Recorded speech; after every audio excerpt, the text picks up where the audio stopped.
On today's episode of Gathering the Kings. If you're going to start a business or you're going to start like I say, a partnership or whatever with somebody else, make sure you clearly define what you want. Make sure you have the terms worked out. Make sure you know how you're going to exit. Like all these things need to be figured out in advance as much as possible, because if you don't figure them out, then maybe the other person had different ideas in mind of what they wanted out of it. You know what I mean? And it just causes animosity and friction, and it's just not a good situation to be in. So I would say just spend some time to think about what you want to do, what you want to get out of a project or a business or whatever, and then make it happen and, spell it out clearly. You are listening to Gathering the Kings with Chaz Wolfe, featuring fellow 7, 8, and even 9-figure business owners who have real battle scars from business and life, but have prevailed as the king that they are designed to be. We welcome high-performing entrepreneurs to the stage in order to reveal the real of the real on what it takes to build a successful business today. We dissect the good and bad decisions they've made along the way that give a true and accurate picture of the journey of success and how you too can get there. Through this dialogue, you will learn the value of growing your network and surrounding yourself with power players and kings like today's guest. Grab your pen and notebook because we're about to dive in. What's up, everybody? Chaz Wolfe, Gathering the Kings podcast. My guest today, Luke Arthur, is a fellow Midwestern boy right here in Missouri, right where I'm at. And this guy, we actually, it's funny, we played basketball nearly at the same time, missed each other by a couple of years, probably played together the same circle as kids, not really knowing it. But this dude's built a 7-figure solar business and then now transitioned, still has that, but now transitioned over to worm manure. So intriguing. And there's so many nuggets that this guy drops from a young age around the emotion behind business. And so super vulnerable podcast. And I think that you'll get a lot out of this. Grab your pen and paper. Here it comes. All right, guys, Gathering the Kings. Chaz Wolfe. I've got Luke Arthur. How you doing, bro? Thanks for coming. Hey, I'm good, man. Thanks for having me on. I really appreciate it. Looking forward to visiting with you. Yeah, man. I appreciate a fellow Midwesterner. I know we finally figured out through our conversation that we both played basketball in the Midwest. A little different times, but right. Yeah, we've got that long history of basketball, man. Yeah, there you go. Okay, so you're here on Gathering the Kings, which means you've got an incredible business, or in your case, businesses, and so we want to hear about it. Tell us what your I know you've got a couple big ones, but tell us what your main one is, and then obviously you can share as much as you want on the other one as well. Yeah, so I guess the main one and the biggest one are two different ones for me right now. Like the business that I've been growing for the last I think it's been 5 years now. It's called Simple Solar, and we install and sell solar systems for residential and commercial properties. We're in Missouri and Iowa primarily right now. Okay. So that one's been the biggest one. Within the last year, I've been kind of transitioning my time over to my other business venture that's more of a startup type company. It's called Simple Grow. And for that one, we make organic fertilizer. Yeah. So the primary product there it's worm casting. So basically it's like, a fancy word for worm manure, basically is what it is. But it works amazingly well at growing plants, like every kind of plant you can imagine. It's really big in organic gardening and farming. Wow. Cannabis industry really loves it. It increases the yield of plants and just, doesn't have any chemicals or anything bad in it. So yeah, that's kind of where my time is right now. And then I've got the Simple Solar thing still going, but totally got some people that, help me run that one. So yeah, of course. And I'm sure we'll dive into some of that. And so speaking on the solar front, total side note. So I'll need to get with you about some of your solar options because I just was telling you off air that we just moved into our home build that we've been building over for over a year. Yeah. And I've got solar on some of my other properties. So I need to get with you about some of your solar options because, man, we've got some acreage and trying to be self-sufficient, Yeah. I mean, it's really awesome, obviously for the, the environment, but just from a numbers perspective, I mean, if you're wanting to save money over the long term, you're going to be somewhere for a long time. It just makes sense, because you're getting rid of your electric bill basically, and you're, buying a system that can just produce your electricity for you, basically forever. So 100%. Yeah. I've when you do the math, to your point, it's almost ridiculous why anybody wouldn't do it, Yeah, exactly. especially depending on what utility you're on. Like some of the rates are just, insane now that you pay for electricity, and it just pays for itself fast, Totally. Yeah. I mean, even states like Missouri have definitely caught up with the cost, and the math works. Every way I've split it, it's like, okay, I need solar for sure. So yeah, and some of the utilities even have rebates now. I don't know if yours did or does now, but they'll just basically write you a check, for going solar to help pay for it. So, and then you get tax benefits too. So yeah, the tax benefits for sure. But I'm gonna have to get your calendar link and get a. I'll be a lead for you. There you go. Well, dude. So tell us. You've obviously got a lot going on with multiple businesses. I love how you said I had that solar thing, which is obviously crushing it. And that's that thing over there. As a king in business, and you got all this stuff going on. What motivates you now, or what drives you at this point to try something brand new? To your point, this startup, even though you've been crushing it in a totally different industry. Yeah, so that's a good question. When I say startup, Simple Grow, it's been around for a few years. Like we started it 4 or 5 years ago, but it was kind of like a side project. It wasn't a real viable business. We started it in my buddy's garage. Just making it on a small scale, just selling, to people we know, locally or whatever. Sure. And we just kept selling out. We kept making more, kept selling out. So at a certain point, I was like, this is really could have potential to grow and grow and grow. And there really wasn't a lot of competition, like on a big scale, in the Midwest, at least, to, anybody that could make tons and tons of this stuff. Yeah. But I did see a use case for, like organic farming and cannabis. Organic, I don't know if you guys, research much into organic, but like the industry is huge. More people are buying organic stuff than ever before. More farms are converting over to organic than ever before. And especially now, it's hard to find fertilizer, especially that's certified organic, because in order to have an organic farm, you have to get inputs that are USDA certified organic for, organic inputs. Sure. So it's difficult to find that. So with that, in mind, I just thought, we could ramp this thing up and scale it and really make it big. And I kind of enjoy creating stuff. You know what I mean? Like, I like running business, big businesses, but I don't necessarily, that's not what excites me. You know what I mean? Like I like the startup phase and creating new products, creating things that solve problems. You know what I mean? So that's kind of what drives me. And then it got to a point where we just kept getting a little bigger and bigger each year. Like basically for the last 3 or 4 years, we've doubled our sales every year in Simple Grow without really doing anything. Like it just kind of grew organically from search engine marketing and word of mouth and stuff like that. Yeah. So it got to a point where I was like, well, I'm going to have to do something, because this business is either going to suffer if I don't focus on it, or the other business is going to suffer if I, try to divide myself too much. Yeah. So that's when, I met some guys that are experienced in running a solar company, and, talked about the issues with them, and we figured out a solution to where they could help me run that while I come on over to Simple Grow and focus more of my time on that aspect of it. So yeah, I just like the whole building things. I saw the big opportunity in this industry, and that's kind of how I got to this point. So. Yeah, I think every entrepreneur can relate to you in a certain way, like of going off into an unknown and, creating something of nothing. And that's kind of like what you're saying when you got it started. It's just like it kind of started as a side project and then eventually gets past side project status.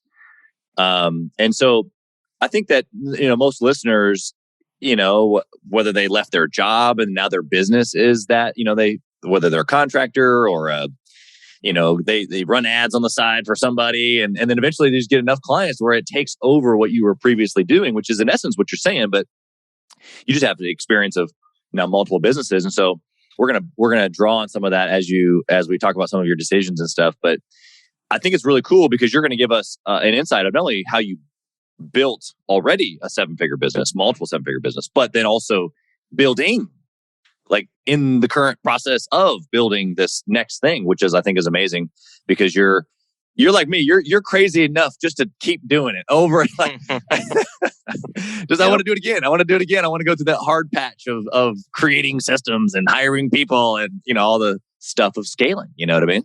Right. Yeah, exactly. That's the fun part for me. So maybe maybe we're crazy. I don't know, but that's what I enjoy. So. Yeah, I have been called crazy a couple of times, but if it brings me life, then that's what I'm going to do every day, just after it, So with that being said, let's talk about whether it's this stage right now that you're in with Simple Grow or, prior stages with the solar, where did entrepreneurship start for you? I mean, I know you went to college, you played some ball, but like, were you already side hustling back then, or did it start with how you grew up? Like, tell us how you got started. Yeah. So that started when I was a kid. The very first business venture I did was a lemonade stand. I'm sure a lot of people did that, but yeah, my dad owned a business and it was right on the main strip in town. And so like I would be there during the day, just, hanging out and doing whatever. And I was like, hey, I'm just going to put a lemonade stand out here on the front porch. And, we got a ton of traffic coming by and people would just stop and buy lemonade. So yeah, I made pretty decent change for a little kid just out there selling lemonade cups. Yeah, man. But then I also got to, help my dad in his business. Like what his business was installing like water pumps and wells. So like he did that. His dad did that. His dad started the business. It's been over 50 years ago. And then my dad took it over and he did it for like 30 years before he retired a couple years ago. So I would go out, on service calls with him and, it was physical labor. It was also, some sales, dealing with customers, customer service, stuff like that. Yeah. So I just had that ingrained in me from the beginning and just kind of enjoyed, I didn't realize I enjoyed it at the time, because I was a kid just doing stuff. But then as I got older, I, figured out that's, what I like doing. Just something silly. I mean, we used to play like Monopoly all the time. That's a game that we played when I was a kid. And it's like my favorite game. And it's, has to do with entrepreneurship and real estate and stuff like that. So I'd say those things probably contributed a lot. I'm sure they did. Do you feel like, because it sounds like if you would go as a kid with your dad, that you probably had a relationship with your dad to where at least he was pouring into you that direction. Was it more than that? Like, did you have this, just incredible relationship with your dad and then he was able to pour in business mindset, or was it just being around him? Like, give us some more there. Yeah, I would say with my dad, we did have a good relationship. We do have a good relationship, but it wasn't like what you were describing. I'd say just being around him and just witnessing, how he worked and how he did things. And like, everybody knew him, everybody loved him. He's just good with people, good answering questions, good at explaining things. I think I just picked up on a lot of that from absorbing it. You know what I mean? Totally. Yeah. And I think actually that's probably more usually of the story, especially father to son, both men. And the transmission of information through really osmosis more than anything, less talking, more watching and observing, like you said, which I think is incredible that you had that opportunity. And so that primed you. It got you ready thinking about, I love how you even broke it down. Sales, you had some support, you had the physical labor, like different pieces of the business that you got to see from a young age.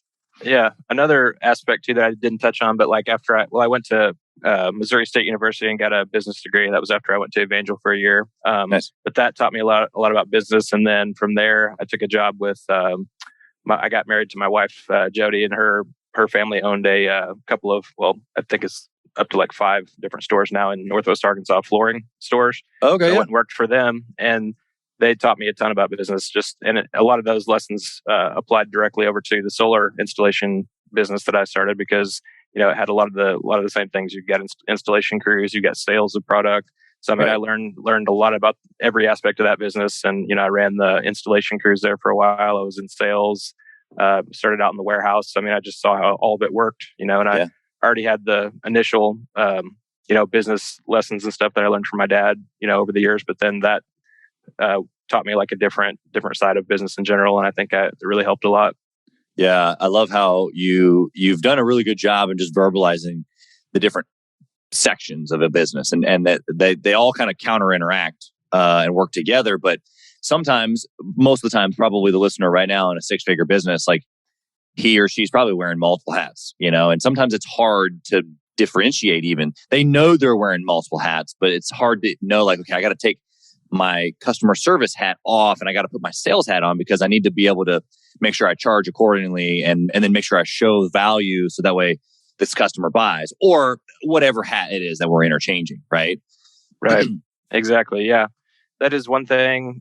You have to know so many different things, when starting a business. Like I don't know that you can really just be an expert in one thing. You know what I mean? Like you got to know a little bit about accounting and sales and marketing and management and just, HR, there's so many different things you have to learn. I've just absorbed that and learned it over the years, I guess. So Yeah, and I'm sure there's been people that you've been around, and like you said, family and stuff. And so maybe we can dive into some of that with some of your decisions. But you've been around entrepreneurialism for a long time. It sounds like, even at being a young guy yourself right now. So let's go to the bad decision question that I sent over to you. So I want to know what that bad decision is, but really what I'm looking for here is for the listener, they've got their pen and their paper. Like, this is the kind of show that we're on. Like, they're hustlers, they're ready to go. Okay. And so they're waiting for you to share with them something that they shouldn't do. Like, don't waste your time on this. What would that be? Yeah. So I would say probably the biggest bad decision I made was not clearly defining a business relationship at the beginning and like what I wanted to get out of it. You know what I mean? So I would encourage listeners, to, if you're going to start a business or you're going to start like I say, a partnership or whatever with somebody else, make sure you clearly define what you want. Make sure you have the terms worked out. Make sure you know how you're going to exit. Like, all these things need to be figured out in advance as much as possible, because if you don't figure them out, then maybe the other person had different ideas in mind of what they wanted out of it. You know what I mean? And it just causes animosity and friction, and it's just not a good situation to be in. So I would say just spend some time to think about what you want to do, what you want to get out of a project or a business or whatever, and then make it happen and spell it out clearly. Yeah, it's obviously unbelievable advice and that you're getting right now as a listener. But I'm starting a business. I'm excited, and Luke's telling me that I should be thinking about how it's going to end. But I'm just getting started, Luke. What do you mean? Like, how do I get to that place where, even in my excitement, right? Like, oh, we're just getting rolling. We're going to make all this money and da da da da. But then, like, I'm thinking about how it could possibly end. How do I get there? Yeah. So that's a good question. I would say you just have to think big. Like, think, what is the best possible scenario that I see for this business happening? Is it going to be worth $100 million someday? Is this just going to be a project that gives me a steady paycheck, for several years, and then I move on to something else? Like, what are you expecting? What's the best thing you're expecting out of it? Then what are the, steps that it's going to take to get there? Obviously, you got to kind of have a game plan, a roadmap to get to that point. Sure. And then if you have other parties involved, do they have the same vision as you? Do they want to, make it $100 million company, and you have a smaller vision in mind? Like, you have to be aligned with your partners or people that are investing or whatever, people that are involved. And then you just have to put it in writing and make sure that you both agree, with everything, and then go from there. So it is difficult, especially when you're just getting started, to think about all those things. But it's, in my opinion, it's critical just to avoid any animosity, any confusion, any roadblocks, before you even get started. Well, before you get too far along. Like, you could go ahead and start something and prove that it's a viable thing, before you do all that. But I would say as early on as possible, I would recommend it. And for the guy who doesn't, have a partnership or considering investors, or he's just out there doing his own thing, would you say that it applies for him too, to be able to sit down, think about what the best case scenario is, think about a roadmap, all the things that you've given already? I think so. I mean, you wouldn't necessarily have to go as detailed, but I think, having a general outline of where you want to go and where you want to take the thing is very helpful, just because it helps guide your decisions. You know what I mean? Like, you're not going to, make the wrong decision because you're not planning far enough in advance. You're not thinking big enough, that kind of thing. So I think it does help. Maybe not as much as if you're with multiple people, but it definitely will help. Yeah. With the multiple people, you're, like you said, you're trying to keep away from issues more than anything, right? But even with yourself, it's like, look, I mean, if I can create a plan, not everything goes to plan. We know that, but it's going to guide your decisions, like you said. So if you're taking notes right now, basically just a quick recap of what Luke's talking about is, before you get started, or at least shortly along the way, you've got to be able to put some effort into just thinking. Like, don't get so caught up in getting the next job or the next client. Trust me, we both are sales. Like, him being in solar, I know he's a sales guy, and I'm a sales guy. So at the end of the day, like, we're going to both tell you that you need deals, you need new clients, you need new projects as quick as possible. But just like for a half second, think about what the best case, think about what the worst case could be. Create a plan. Seems a little cheesy, a little not, that's what everybody would say. But I promise you, even an hour writing some stuff down, be well worth it. Sounds like you would agree. I would agree. Cool, man. Okay, so let's go to the good decision. The reverse. Like, I'm just all about good decisions. My own history is just a testament of just good decision after good decision. So hit us with the good cream. Like, what rose to the top in your story? Yeah.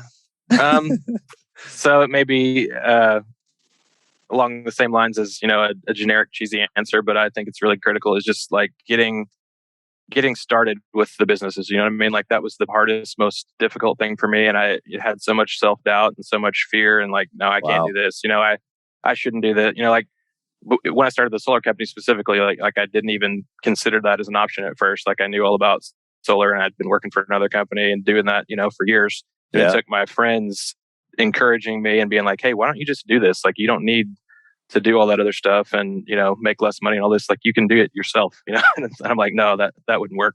But I just had to get over that hump, you know what I mean? And then the same thing with Simple Grow. I saw the potential in it. Like my friend Dustin, he brought the idea to me and was like, hey, we should do this. And initially I was like, no, that's a dumb idea. That wouldn't work. Nope, you can't make money with worm manure. That's right. Anybody would have already done that, And so it just took some research and, thought and me looking into it and being like, hey, this actually could work. There's a market here. And then we, took the step to get going and it's just kind of gone from there. Like, I think that is one of the hardest things in business is just believing that you can do it and then actually taking the action to do it. Like so many people have great business ideas. I know a lot of them myself that, thought, hey, I should do this, but then they never actually do it. Yeah. And then that's what separates the ones that succeed and the ones that just kind of, get by and have, a regular job or whatever, or a failing business because they don't actually take the risk and take the chance to get going. Yeah.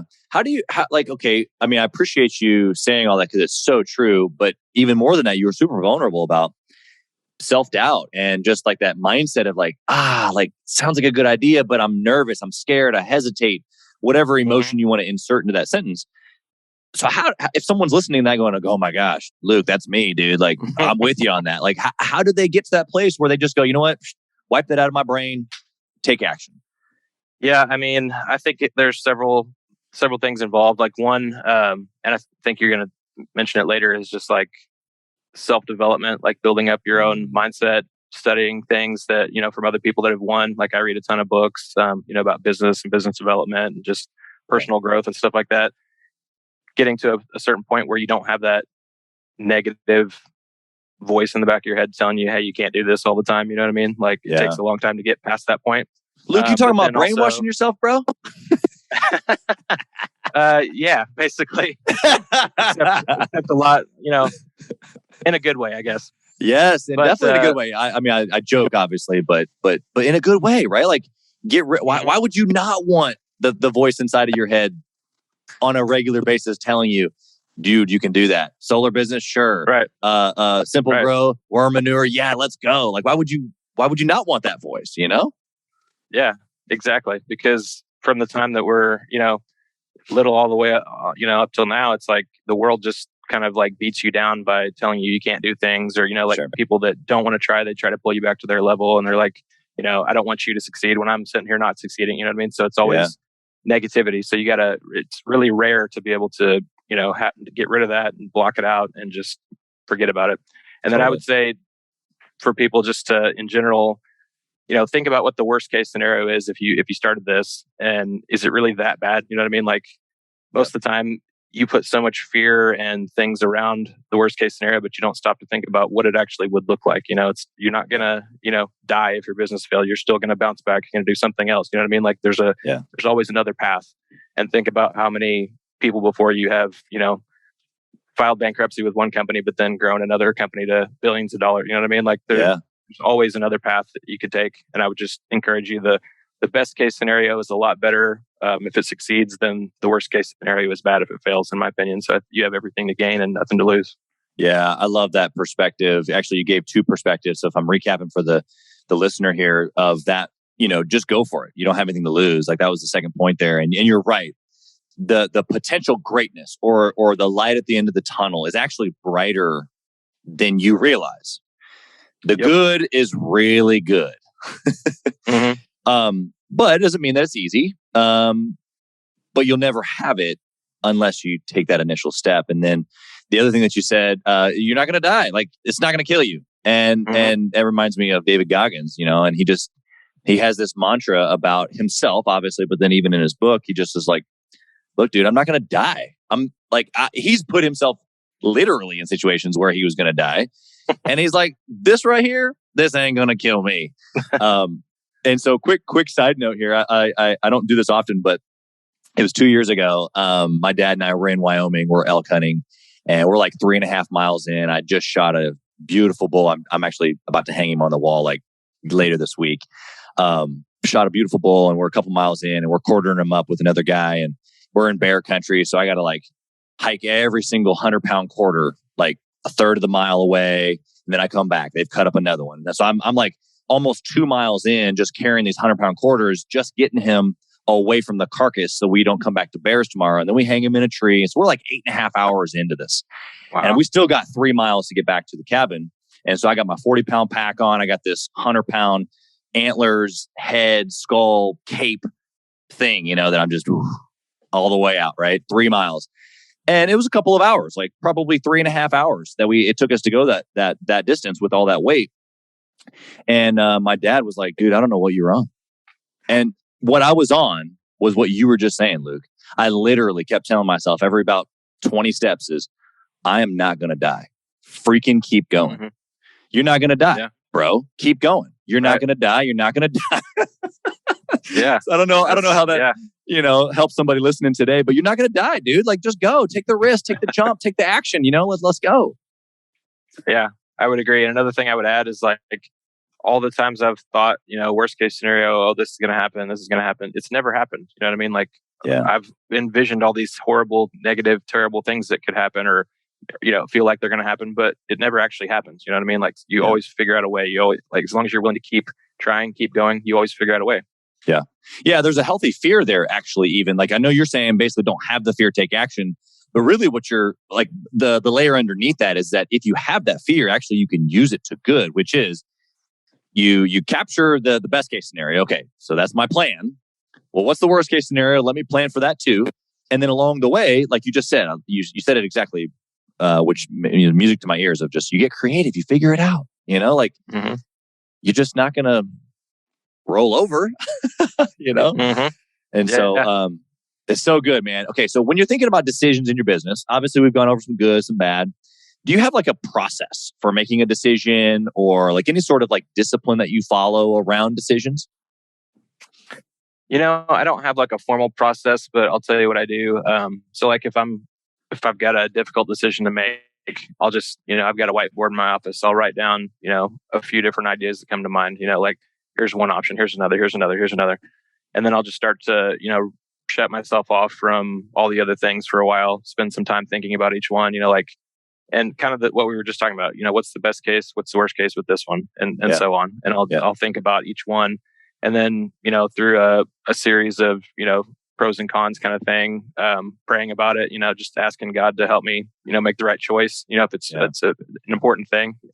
All those things, I always come to a decision, you know what I mean? And then another thing is you kind of have to make a decision and not waffle, you know what I mean? Like I'm big on just making the decision and going for it, you know what I mean? Not, well, maybe I should do this or maybe I should do this or I'll leave an escape route if I make this decision. You know what I mean? Like just make the decision and go is what I prefer. Yeah. Go. I mean, if you're going to do it, do it. Like go all in. Yeah, exactly. In or out. Mm-hmm. I love what you said there about praying and asking for help there. One thing that I've been doing recently is asking for help on the things that I don't probably need the help on. But for my own purposes of like posture of my heart, asking for help in those places anyway, Right. Yeah. And so that's just a little nugget for the listener there. So, all right. Speed round. You ready? Yeah. Speed round. One word answers if you can, but I'm notorious for digging in and getting more information. So don't be surprised if I dig in further. Luke, if you could only pick one metric, you can only track this one thing on a spreadsheet in all of your businesses, what would it be? Cash. Cash on hand, cash coming in. Give us. Well, you said one word, so I just shorten it to cash. I But love it. yeah, I would say cash flow, like statement of cash flows, what's coming in, what's going out. Yeah. Good. Are you making money? Yep. Good. Okay. What book would you recommend to a 6-figure owner who's really trying to position themselves to go to 7? I like 48 Laws of Power by, I think it's Robert Greene. If you're familiar with that one. I am familiar with that one. Yeah. It's it's got so many lessons. Yeah. And he doesn't mind going old school. He's pretty straightforward. Right. Yeah. There's so many historical examples and like just unbelievable detail that he goes into on things that people have done successfully and lessons they've learned. Yeah, I love it. Okay. You kind of answered this a little bit earlier, but do you intentionally network or mastermind with other entrepreneurs? I have done a mastermind group before. I really loved it. I don't do one now, but I do network. Like LinkedIn is big. I make a lot of connections on there with business owners. Yeah, I'm part of like trade associations and stuff for solar. Go to conferences and stuff like that. Yeah, man. For me, just to kind of echo some of your thoughts, because LinkedIn, I think that's actually how we met. I'm pretty sure, but whether it's a podcast or whether it's a relationship to a new vendor, like you just don't know what you don't know or who you don't know, and so putting yourself out there continuously, it sounds like was what you do. Yep, that's awesome, man. Okay, and so last question: if you lost it all, Luke, everything, both businesses, even your family's business, you couldn't even run home to daddy's business or to your mother and father-in-law, all the business that you know of that's around you is all gone tomorrow. What do you do? So I would find a product and start an e-commerce store and sell it on Amazon. Wow, just like that. But you're not in that industry now. Why would you go that direction? Well, we do sell Simple Grow on Amazon. So there you go. Yeah. So it's just powerful. Like the vast number of people buying stuff on Amazon is crazy. And not just Amazon, but online. I don't know the stats off the top of my head, but it just keeps getting bigger and bigger every year. And just if you find a product that, meshes well with people, like the sales volume could just be crazy. And I think you can, it may not happen overnight, but you can scale it and you can grow it. And I think it's just a massive opportunity right now. 100%. And so if you're a listener right now and you're interested in worm manure, you can find it on Amazon, is what you're telling me. Yep. You search for worm castings, organic, worm castings, organic fertilizer, or even the brand name. There's tons of things that pull it up. But yeah, that's you can awesome. find Simple Grow worm castings on there. Dude, that's awesome. All right, man. So how can someone find you? I mean, we've had a great time here, but there's obviously more to you. And so if someone wanted to connect with you, or maybe they want to buy your worm castings, how can they connect with you? Yeah, so you can go to simplegrow.com. First off, that's our website. See the products, see all about us. You can find me on LinkedIn. Just look up Luke Arthur. Our Facebook is facebook.com/simplegrow. We're on Instagram also. I think it's /simplegrowsoil on there. And contact information through our website. You can email us or call us or whatever. So yeah, that's awesome, man. You've provided a ton of value here today, and I love your perspective. Just obviously from an athlete to someone who's grown up in a household where your dad was an entrepreneur. I just think that you've given just a lot of really practical things here. Thanks for coming. Any last thoughts for the listeners as a little kickoff here? Anything that you'd share with them as they're going about their business? Yeah, well, thanks for having me on. I've had a good time and I appreciate it. For the listeners, I would say, like what I said earlier, just go for it. You know what I mean? Like there's so many people that second guess themselves into obscurity and don't ever do it. Yeah. And you only get one chance in life to do something before it's, the time's passed you by. So if you're thinking about doing something and you've done the research and think it's a good idea, just try it. Even if it doesn't work, like I said, it's not gonna kill you, and you can move on to the next thing. That's what you were trying to get to all along. You know what I mean? Yep, I love it. We might have to title this pod.